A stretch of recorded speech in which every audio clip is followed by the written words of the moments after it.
Louise Hulland. BBC.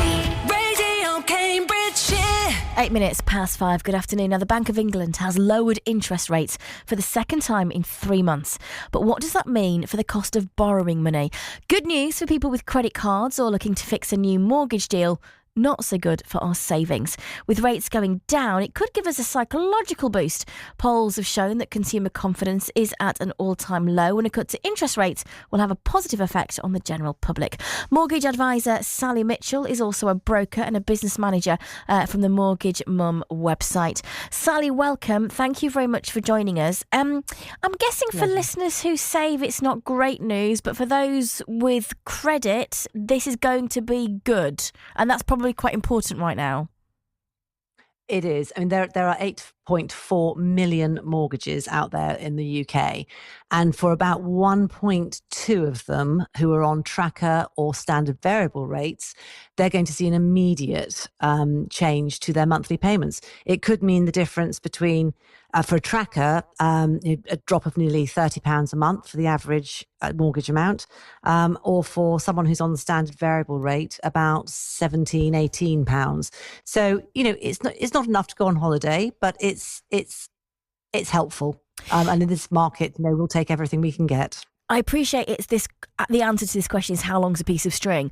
But if we go back to the mini budget, Liz Truss's budget, when mortgages went through the roof, is this going to make a dent into that? Is it helpful, or are we back to where we were before that budget? No, we're not quite back to before that. That was so catastrophic. But then we had such a long run of extremely low rates. I remember rates coming across my desk at just under 1%, unheard of. And if we use that as a benchmark, we're always going to be disappointed because we're never going to go back to that. Well, famous last words, but I wouldn't think we would. We're now in a good medium holding pattern. We should see things settle around 3.5, the high threes within a year. At the moment, the average is, meant to be just about 5, but in reality, the deals that I do are all around 4.5. So, it's okay. It's not bad. So looking at the housing market, if you've got a house on the market, is this going to speed things up or slow things down? I think it will speed things up because it's going to generate much more demand. People who have been sitting on the fence thinking, well, actually, I don't want to move because I'm not sure of what's going to happen with the economy. I don't know if I want to be strapped to an expensive mortgage.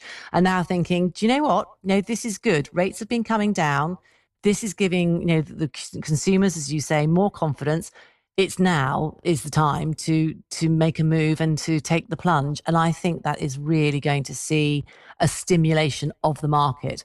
Plus, people have got to get their purchases in before April next year, because at the moment, the first-time buyer thresholds, nil rate thresholds for stamp duty, revert to the pre-Truss budget levels, which is not good news. Most people will see an increase in the stamp duty they have to pay. So it's another incentive that if you want to move or you want to purchase your first property, now is a good time.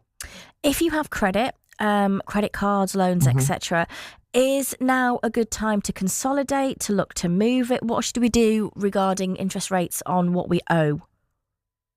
Well, they should be coming down. So anything new you take out, if you need to take out a new loan, you should get a better rate nowadays in the next couple of weeks than you would have done a few days ago.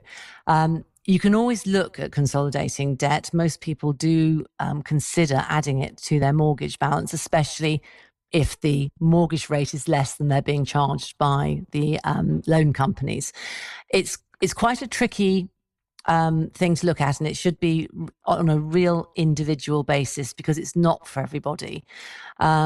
Sometimes putting unsecured debt, so credit card loans, car loans, etc., then secured against your property, your family home, does add an element of risk, because if there is a problem down the line, then you are having your house up as collateral rather than they take the car away. So you do need to speak to an advisor, and there's quite an in-depth analysis that has to go on to make sure it is the right thing for you. But it's an option. And I also want to say, and I'm sure you'd agree, Sally, obviously money is a really difficult thing for a lot of people, and if you're struggling, please don't suffer in silence. 116123 is where the Samaritans can be found. BBC Action Line, bbc.co.uk/action line. These things can be so overwhelming and you think it's the end of the world, and it isn't. So don't sit there stewing. Absolutely. Please get help. Where can we find your website? Mortgage Mum, great name. Wish I had thought of it. Wish I had your knowledge, Sally. Well, it's never too late. I am a bit of a closet nerd when it comes to finances and mortgages, but it's just www.themortgagemum.co.uk. Brilliant, Sally. Thank you so much. I felt like Martin Lewis during that segment. Thanks for talking me through it so beautifully. Yes, I know what I'm saying. This is I'll great. come on anytime, Louise, anytime. Speed dial, Sally. Thank you so much. Exactly. Take care. Mortgage advisor Sally Mitchell, the business manager for Mortgage Mum website.